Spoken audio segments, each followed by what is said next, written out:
오늘도 하나님의 성전 가운데 나오신 우리 모든 성도님들에게 하나님의 크신 사랑과 은혜가 가득하시기를 간절히 바랍니다. 말씀을 나누기 전 옆에 계신 분에게 한번 물으셨으면 좋겠습니다. 이렇게 물어보겠습니다. 내가 원수입니까?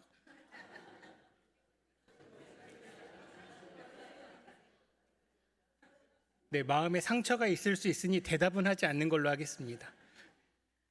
그러면 그 마음, 내가 다 용서하겠다, 다 사랑하겠다는 마음을 담아서 이렇게 인사하시겠습니다. 우리 옆에 계신 분에게 이번에는 그래도 사랑하겠습니다 라고 인사 나누겠습니다. 감사합니다.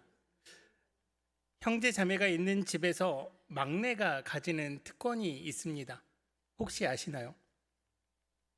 막내만 알 수 있는 특권인데요, 바로 부모님을 등에 업을 수 있다는 겁니다. 왜 잘 아냐면요, 제가 막내입니다. 네, 저 위로는 형 둘에 누나 하나가 있습니다. 형들이 저를 괴롭히면 제가 항상 하는 말이 있었죠. 뭐라고 할까요? 감사합니다. 막내들이 많으신 것 같습니다. 네, 엄마한테 이른다입니다.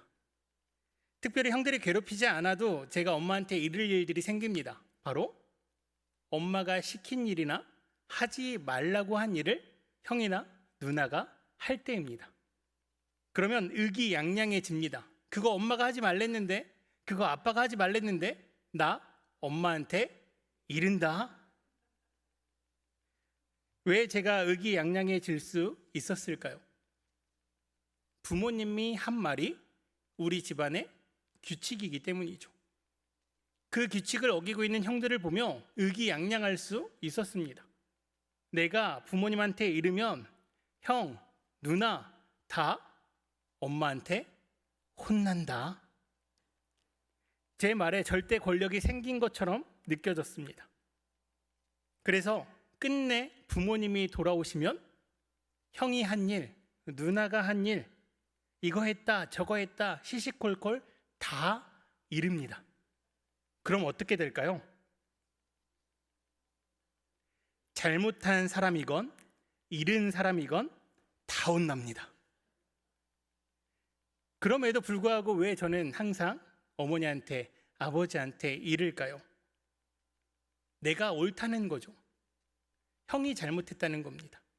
누나가 잘못했다는 거죠. 내가 옳으니 의기양양해집니다. 내가 맞아서 다른 사람의 틀림을 이야기하고 싶습니다. 사실 이러한 마음은 비단 막내들만 가지고 있는 마음은 아닌 것 같습니다. 어른이 되어도 우리는 나의 옳음을 주장하고 싶어 합니다. 내가 옳으니 당신이 틀렸다 이야기하고 싶죠. 헬라인이나 유대인이나 종이나 주인이나 남자나 여자나 주 안에서 하나가 되어야 합니다. 그런데 왜 하나가 되지 못합니까? 우리가 각자 율법 안에서 내가 옳다 주장하니 다른 사람이 틀린 게 되어 하나가 될 수 없습니다.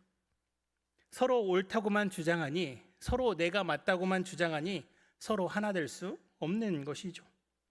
율법적으로 전통적으로 규례와 규범이 그러하니, 그리고 그런 것들을 내가 잘 지켰으니, 내가 옳게 해석했으니, 내가 맞으니 너는 틀리다는 그 주장이 우리로 하나 되게 하지 못합니다. 내가 옳기에 분쟁하고 분열합니다. 내가 맞으니 다른 사람과 하나 될 수 없는 것이죠. 이러한 우리를 보며 하나님은 뭐라 하실까요? 분명한 것은 잘못한 사람이나 잃은 사람이나 혼날 것 같습니다. 지난주 율법의 본질이자 가장 중요한 기능은 죄를 깨닫는 것임을 우리는 함께 나누었죠. 율법은 하나님께서 기뻐하시는 것이기에 그 율법에 나를 비춰서 내가 하나님께서 기뻐하는 삶을 살아가고 있는지를 다시 돌아보는 기능을 한다라고 함께 나누었습니다. 그래서 결국 율법은 자신을 돌아보아 하나님께서 기뻐하지 않으시는 행동은 안 하려고 하고 기뻐하시는 행동은 하려고 하는 것, 그리고 그 모든 것을 잘 지킴에도 불구하고 결국 우리가 그 모든 율법을 완벽하게 완전하게 지키지 못한다는 것을 깨닫는 것, 그것이 율법의 기능이라 말씀하였죠. 하지만 우리는 여기에서 오해를 합니다. 하나님께서 기뻐하지 않는 행위 또는 하나님께서 기뻐하는 행위를 우리가 율법적으로 잘 지켰다고 하여서 내가 의로운 사람이 되었다는 착각이죠. 내가 옳았다고 생각하는 것입니다. 사실 율법을 통하여서 내가 죄인임을 깨달아야 하는데, 율법을 통하여서 내가 오늘도 하나님께서 가장 기뻐하시는 삶을 살아야 함에도 불구하고 그렇게 살아내지 못했구나를 깨달아야 하는데, 우리는 반대로 내가 한 그 작은 행동이 옳았다라고 나를 만족해 합니다.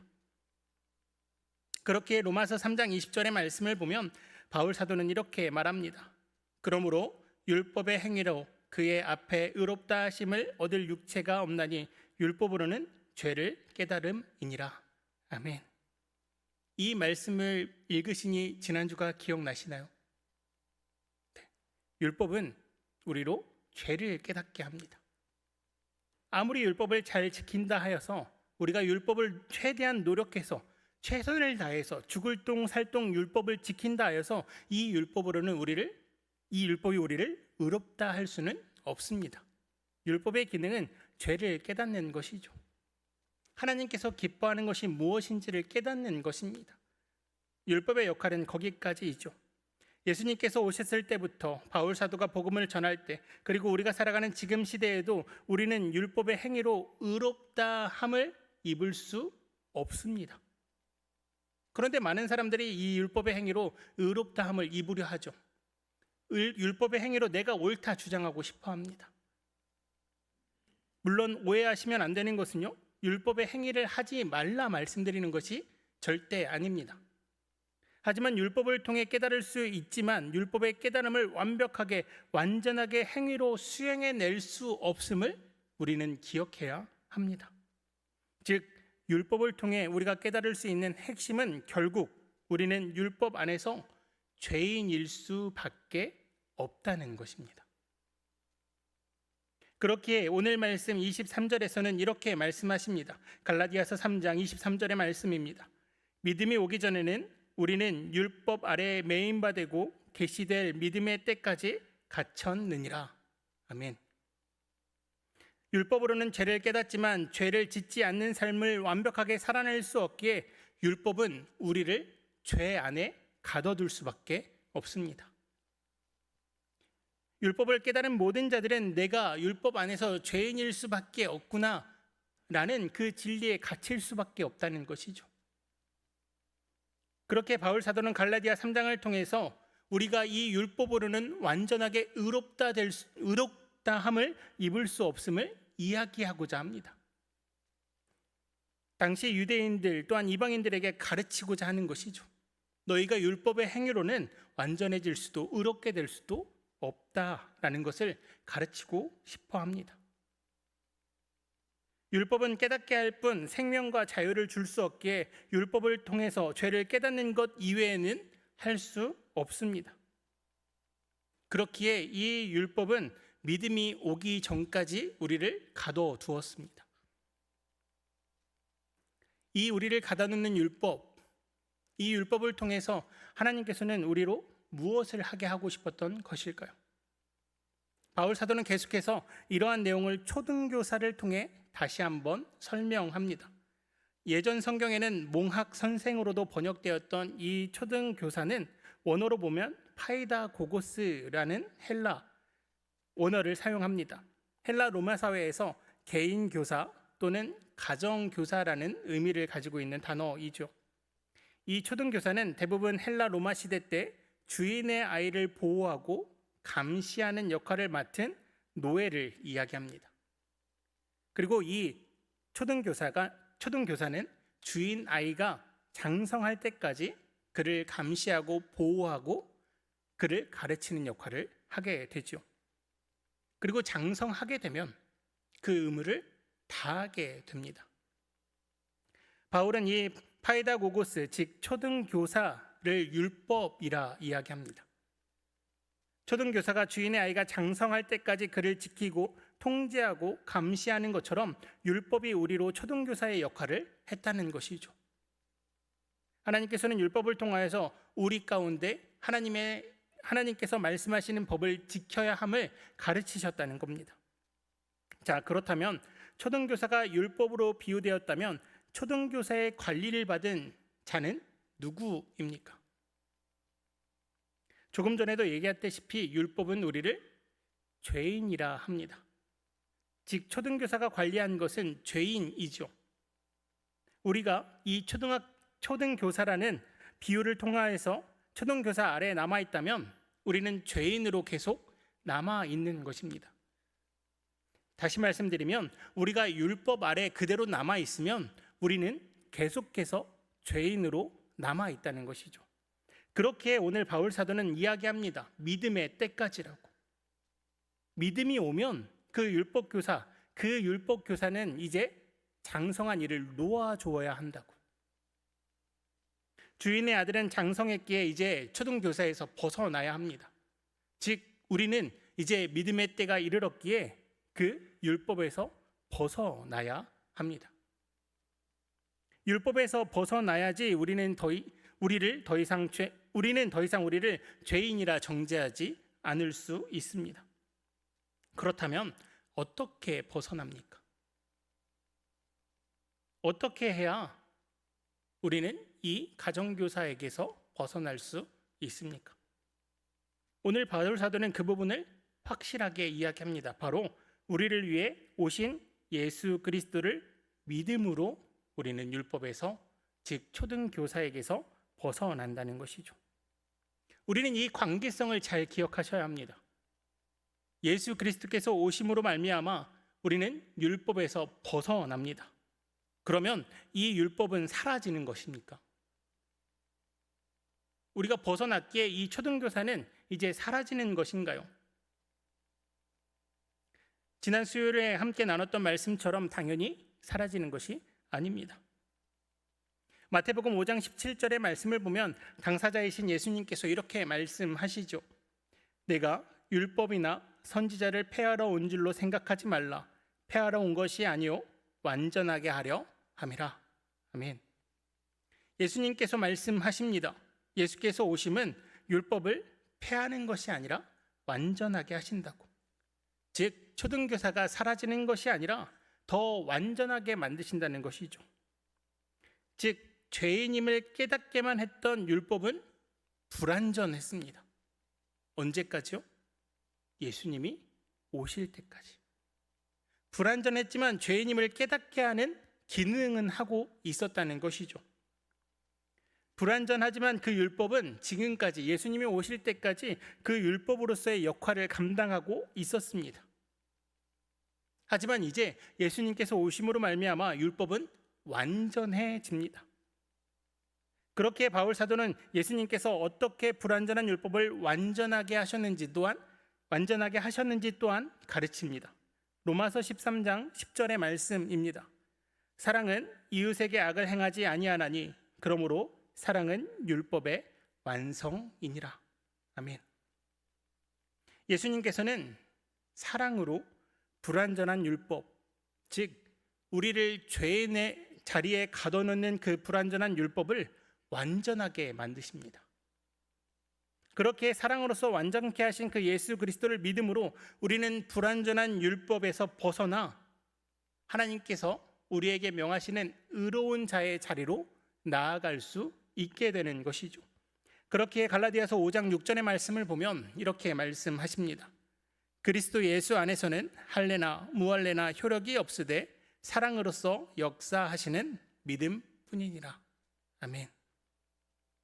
과거의 율법으로는 죄인임을 깨닫는 것에서 그쳤던 자들이 이제는 사랑으로 함께 하시는 예수 그리스도를 믿음으로 하나님의 아들이라 일컬음을 받게 되는 것이죠. 아브라함의 자손으로 유업을 잇는 자라는 이름을 받게 되는 것입니다.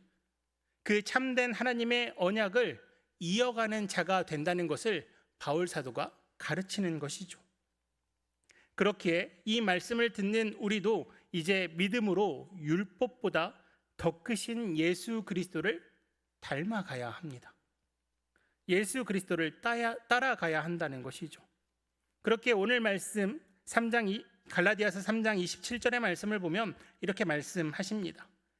누구든지 그리스도와 합하기 위하여 세례를 받은 자는 그리스도로 옷 입었느니라.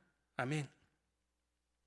여기서 옷 입었느니라의 의미로 사용된 아나디사스데는 일반적으로 겉옷을 입는다라는 뜻을 가지고 있습니다. 하지만 바울 사도는 의도적으로 이 단어를 사용함으로써 당시 이 글을 읽는 자들이 로마의 풍습을 떠올리게 만들었습니다. 당시 로마의 풍습에는 성년이 되면 어린 아이 시절에 입던 옷을 벗어버리고 어른이 입는 옷을 입게 됩니다. 그리고 이 새 옷을 입음으로써 이제는 어린 아이, 누군가의 보호를 받고 누군가에게 가르침을 받던 그 어린아이 시절에서 벗어나 어른으로서 로마의 시민권을 얻은 기념적 의미와 어른으로서의 권리와 어른으로서의 의무와 또한 어른으로서의 책임을 다해야 한다는 의미가 담겨 있었습니다. 율법의 옷이 아닌 예수 그리스도를 믿는 자로서 새 옷을 입은 우리에게는 그 옷에 맞는 권리와 의무와 책임이 생긴다는 것입니다. 그럼 옷 입은 자의 모습, 옷 입은 자의 권리, 옷 입은 자의 책임은 무엇입니까?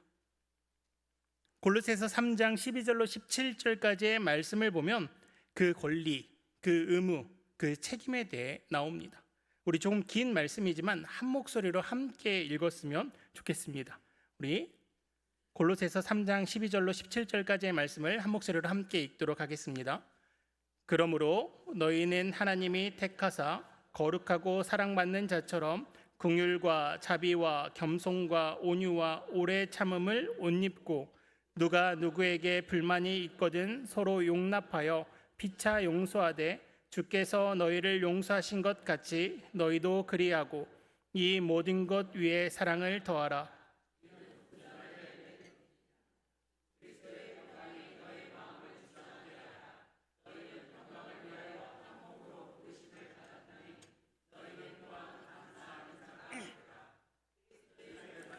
너희 속에 풍성이 거하여 모든 지혜로 피차 가르치며 권면하고 시와 찬송과 신령한 노래를 부르며 감사하는 마음으로 하나님을 찬양하고 또 무엇을 하든지 말이나 일이나 다 주 예수의 이름으로 하고 그를 힘입어 하나님 아버지께 감사하라.